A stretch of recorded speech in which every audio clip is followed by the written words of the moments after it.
Howdy once again, it's Mr. Pete, your YouTube shop teacher.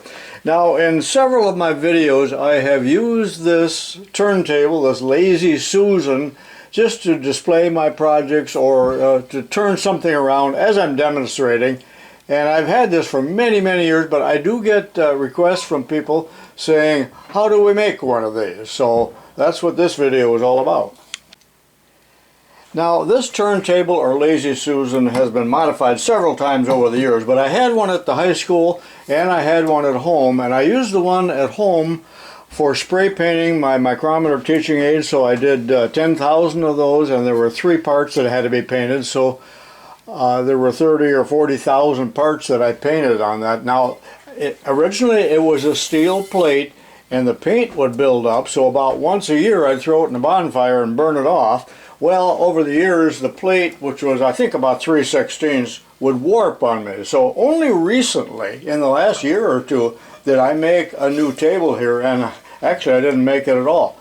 This was something in an auction box that cost $1 or $2.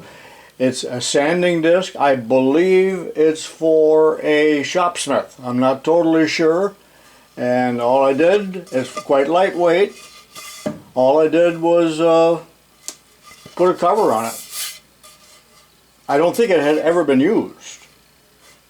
Oh, it must have been. It's kind of dirty here, although that's irrelevant. But originally, the steel plate went right on here, and I put that bushing on there. But if you examine this closely, some of you will recognize this bearing, because remember, I did this back years ago when I had no money. This is,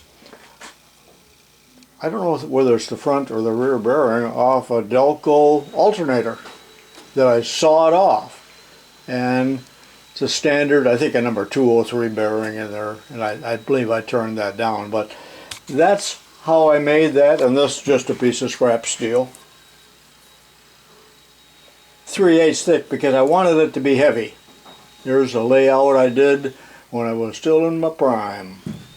And this is 12 inches, made for a 12-inch abrasive disc. My new one will be the same size.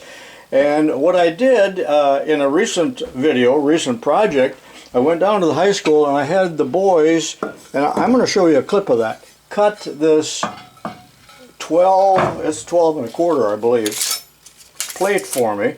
Yeah, it's just a little bit over 12. I really lament the fact that I made it out of such thick steel, but when you're using salvage metal, scrap metal, you just can use whatever you got. But you could use aluminum, you could even use wood, plastic, whatever you got, doesn't matter. But this is ready to go almost, but I am going to knock off all the slag that you see around here. Now this disc was plasma cut, so you got that slag there. So I'll knock that all off with this Dasco chisel, and then clean it up just a little bit so it's not sharp on the abrasive belt sander.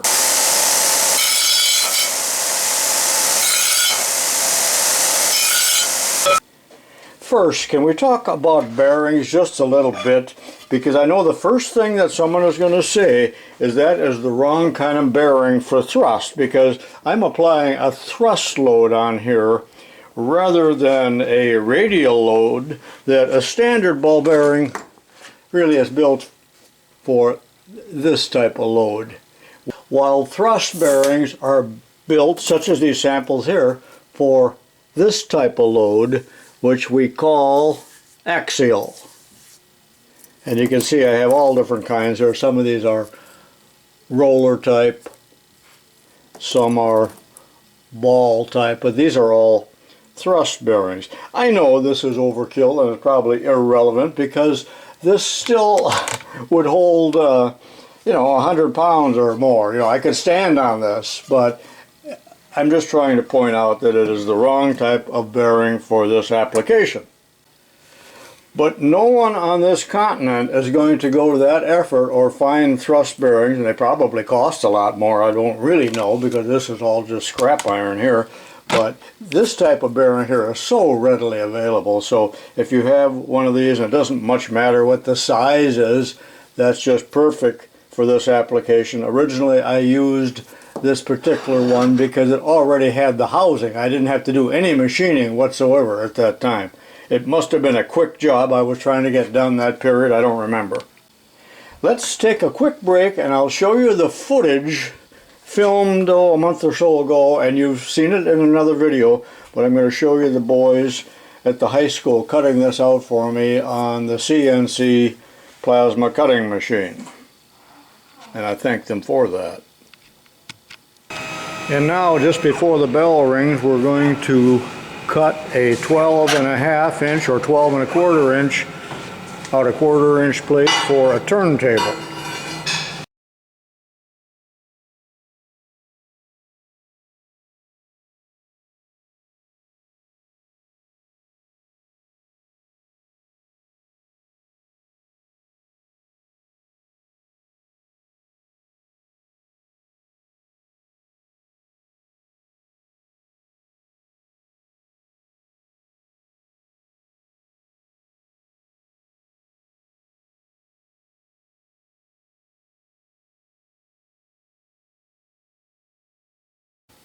And this was the piece, and again, it's just a drop-off scrap that I was going to use for the base.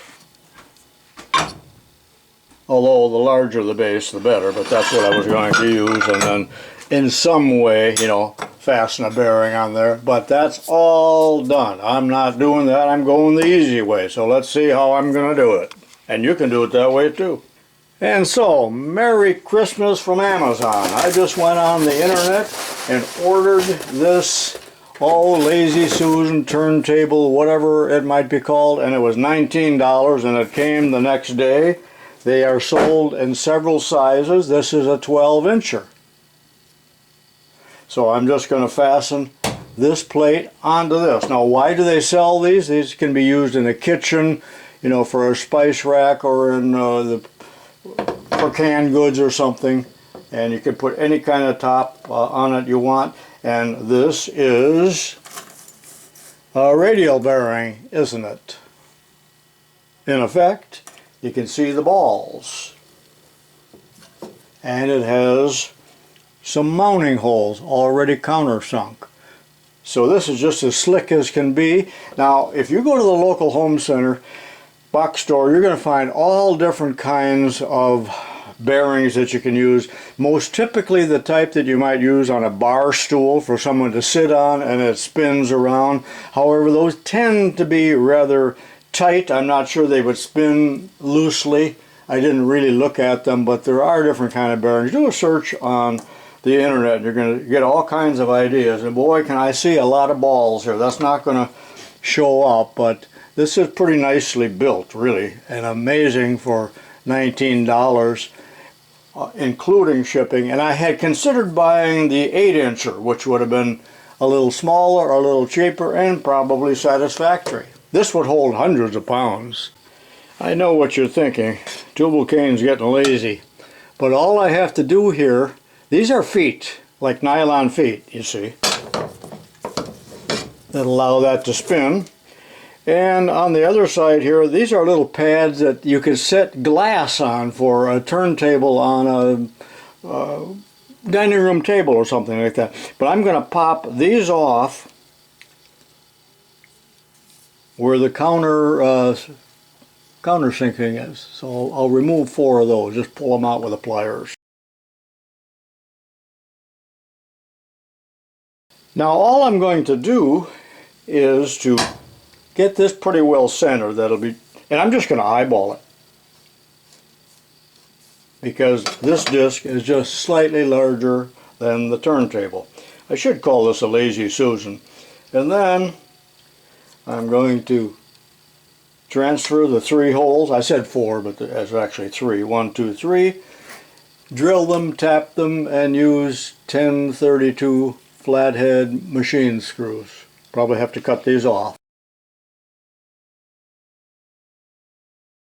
Okay, let's tap some 1032 threads with the Procunier tapping head.